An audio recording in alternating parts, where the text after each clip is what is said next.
இலங்கை கடற்படையால் தமிழ்நாட்டு மீனவர்கள் அதிக அளவில் தொடர்ந்து கைது செய்யப்படுவதை தடுக்க வேண்டும். மத்திய வெளியுறவுத்துறை அமைச்சர் ஜெய்சங்கருக்கு தமிழ்நாடு முதலமைச்சர் ஸ்டாலின் கடிதம். தமிழகம் புதுச்சேரியில் நாளை 10ஆம் வகுப்பு பொதுத் தேர்வு தொடங்குகின்றது. மாணவர்கள் முறைகேட்டை தடுக்க 4800 பறக்கும் படை அமைப்பு. நாடாளுமன்றத்தில் தனக்கு பேசுவதற்கு அனுமதி வழங்கப்படுவதில்லை. பாஜகவினர் இதை பார்த்து பயப்படுகிறார்கள் என்று தெரியவில்லை என ராகுல் காந்தி பேட்டி. சென்னை மாநகராட்சி 189வது வார்டு கவுன்சிலர் 5வது வார்டு கவுன்சிலர் பதவி நீக்கம். நகர்ப்புற உள்ளாட்சி அமைப்புகள் சட்டத்தின் வகைமுறைகளை மீறி செயல்பட்டதால் நடவடிக்கை. தாம்பரம் 40வது வார்டு உறுப்பினர் ஜெயபிரதீப், உசிலம்பட்டி 11வது வார்டு உறுப்பினர் சகுந்தலாவும் பதவி நீக்கம். டேங்கர் லாரி போராட்டம் தொடரும் என எல்பிஜி டேங்கர் லாரி உரிமையாளர்கள் சங்கம் அறிவிப்பு. கோவையில் நடைபெற்ற பேச்சுவார்த்தையில் எந்த பிரச்சனையும் தீர்க்கப்படவில்லை என சங்க தலைவர் பேட்டி.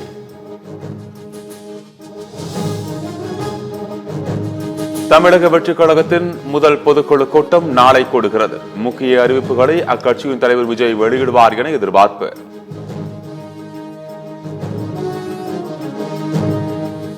உதவி பேராசிரியர் நியமனத்திற்கு தேர்வுக்குழு அமைக்க வேண்டும் என்ற யுஜிசி விதிகள் சிறுபான்மை கல்லூரிகளுக்கு பொருந்தாது. சென்னை உயர்நீதிமன்றம் திட்டவட்டம்.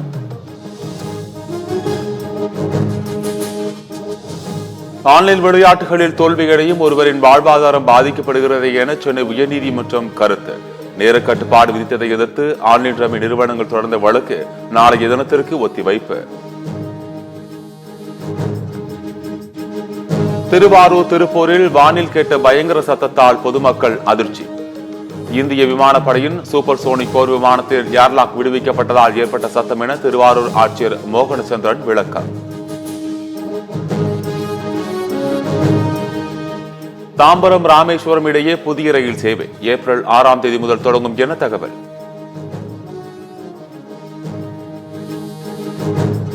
வக்பு சட்ட திருத்தத்திற்கு எதிராக முதலமைச்சர் கொண்டு வந்த தனி தீர்மானம் அதிமுக, பாமக உள்ளிட்ட கட்சிகளின் ஆதரவோடு சட்டப்பேரவையில் நிறைவேற்றம்.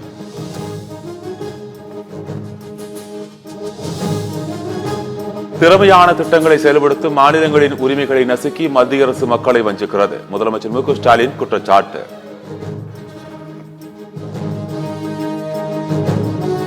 அத்திப்பட்டி புதுநகர் எண்ணூர் இடையே இன்ஜினுக்கு மின்சாரம் கடத்தும் கொக்கி வயலில் சிக்கியதால் ரயில்வே சேவை பாதிப்பு.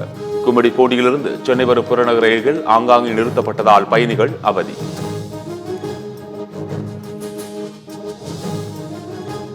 வெயிலின் தாக்கம் அடுத்த 10 நாட்களுக்கு மேலும் அதிகரிக்கக்கூடும். ஏப்ரல் 2வது வாரத்தில் வங்கக்கடலில் புயல் உருவாக வாய்ப்பு இருப்பதாக தனியார் வானிலை ஆய்வாளர் பிரதீப் ஜான் சத்தியம் தொலைக்காட்சிக்கு பிரத்யேக பேட்டி. கடலூரில் அரசு பேருந்தில் இருந்து கல்லூரி மாணவி கீழே விழுந்து காயமடைந்த விவகாரம். பேருந்து ஓட்டுநர் நடத்துனர் பணியிலிருந்து விடுவித்து மாவட்ட போக்குவரத்து கழகம் உத்தரவு. தமிழகத்தில் 10 இடங்களில் சதமடித்த வெயில். அதிகபட்சமாக வேலூரில் 104 டிகிரி ஃபாரன்ஹீட் வெப்பம் பதிவானதால் தகித்த மக்கள்.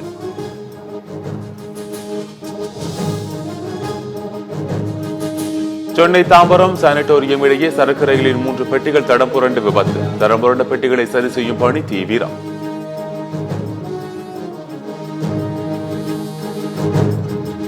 தமிழ்நாட்டை தொடர்ந்து தெலுங்கானா சட்டசபையிலும் தொகுதி மறுசீரமைப்புக்கு எதிராக தீர்மானம் நிறைவேற்றம்.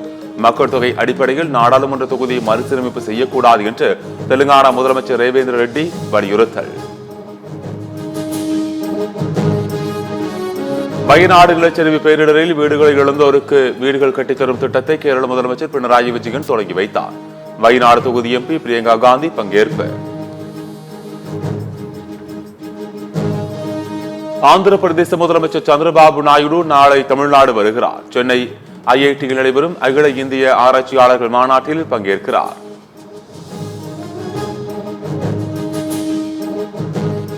மோசடி எதிரொலியாக 2000 விசா நேர்காணல்களை ரத்து செய்தது இந்தியாவில் உள்ள அமெரிக்க தூதரகம். விசா மோசடிக்கு எதிரான நடவடிக்கை தொடரும் என அமெரிக்க தூதரகம் அறிவிப்பு.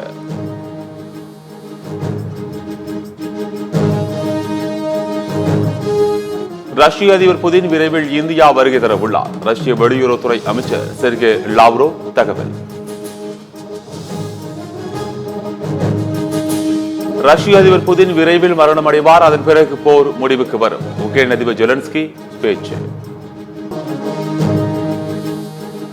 எகிப்தின் செங்கடலில் 45 சுற்றுலா பயணிகளை ஏற்றி சென்ற கப்பல் கடலில் மூழ்கி விபத்து, 6 பேர் உயிரிழப்பு. IPL தொடரில் லக்னோ அணிக்கு எதிரான லீக் போட்டி, ஹைதராபாத் அணி நிதான ஆட்டம்.